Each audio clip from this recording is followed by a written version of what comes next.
Por muy solo o remoto que te encuentres, por muy especializada que sea tu empresa, Cepime defiende tu camino. El camino de las más de 3 millones de pequeñas y medianas empresas que hacen grande nuestro país cada día. 45 años trabajando con más de 3.000 asociaciones empresariales de base por todo el territorio nacional, representando tus intereses, los intereses de la pyme española. Porque tú ya pones el esfuerzo, el talento, y nosotros defendemos tu libertad de decidir, de expandirte, de elegir en qué destinar tus recursos, de innovar, de creer y crecer.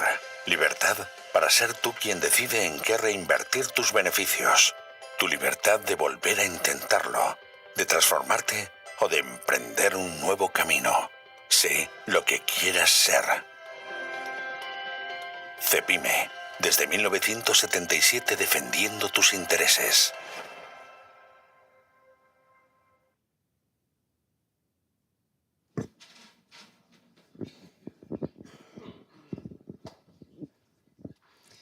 Buenas tardes.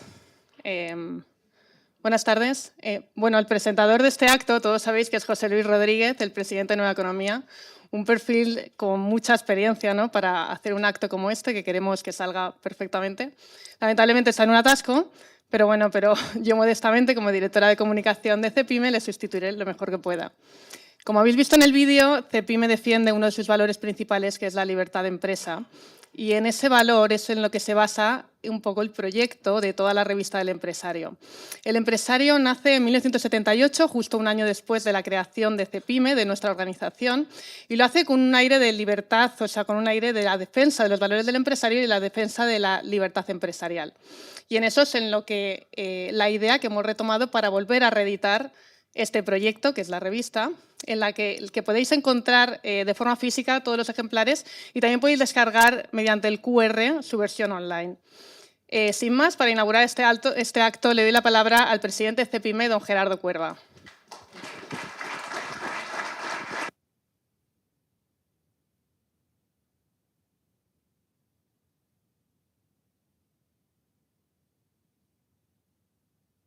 Llegado a tiempo, día convulso en Madrid, con algún incidente esta mañana, algunas otras manifestaciones de la tarde, que a bien seguro tienen el tráfico un poco colapsado. Decía, muchísimas gracias, en este caso se la hago, y ahora cuando venga se la haré personalmente a José Luis por volver a su casa. José Luis, como bien sabéis muchos de vosotros, estuvo en Cepime, estuvo en esta casa, defendiendo los intereses del mundo empresarial, de la pequeña y mediana empresa, y es de agradecer que venga con nosotros.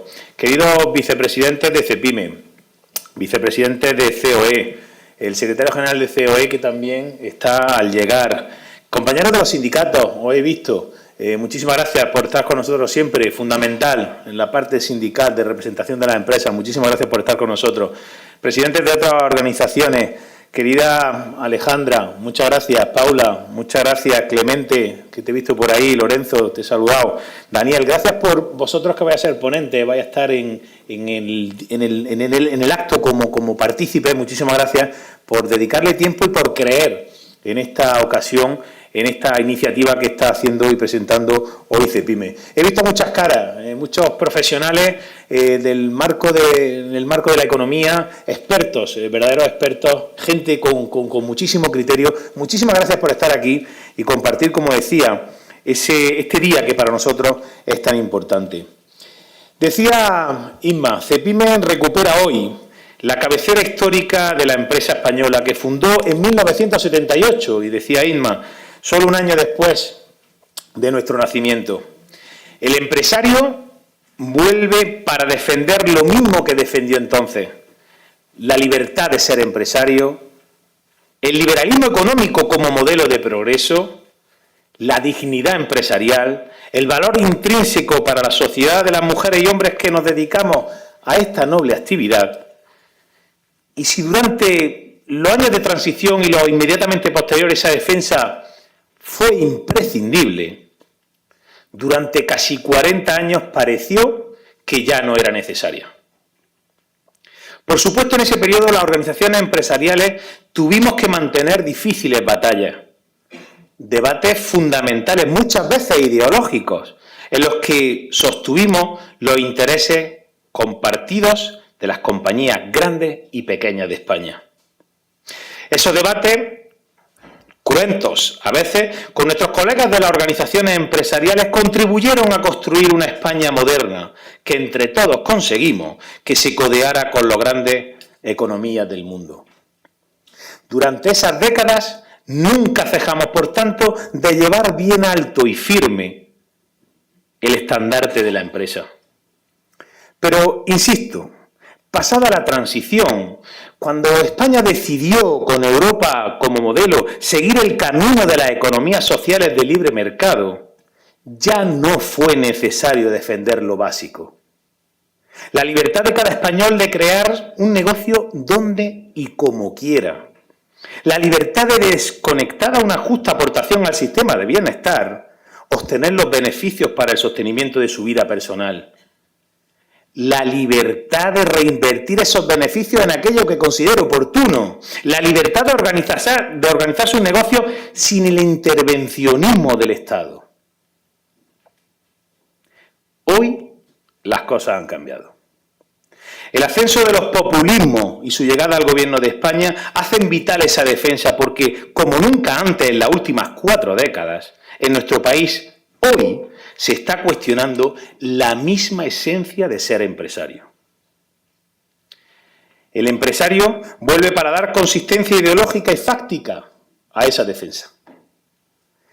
De la mano de los órganos de representación de CEPIME y de su equipo profesional de la propia Confederación, sostengo que el rigor debe ser la piedra angular de nuestro proyecto. El rigor de los datos y el rigor de la idea.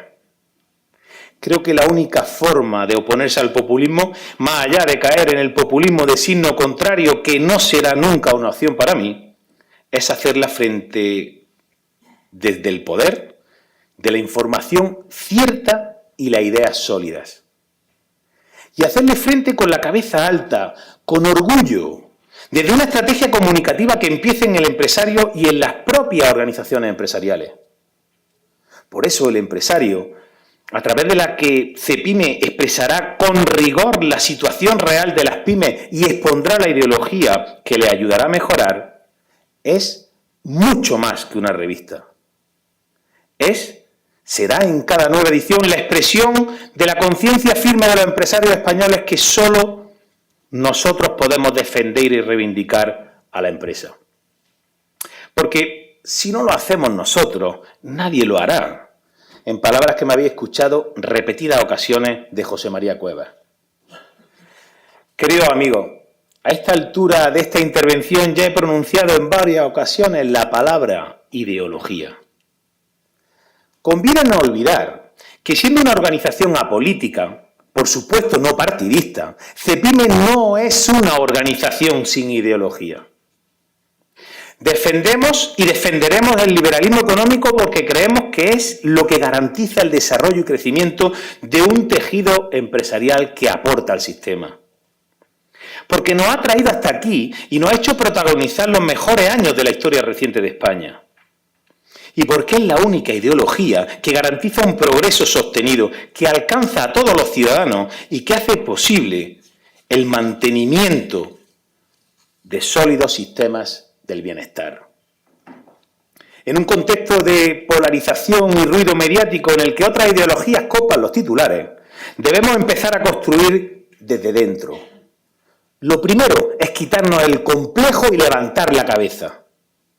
Solo así estaremos preparados para combatir la batalla mediática a la que nos enfrentamos. El empresario es el símbolo de quienes hemos perdido los complejos y no vamos a ceder un ápice en la defensa de nuestros valores, que son los que hacen progresar a España.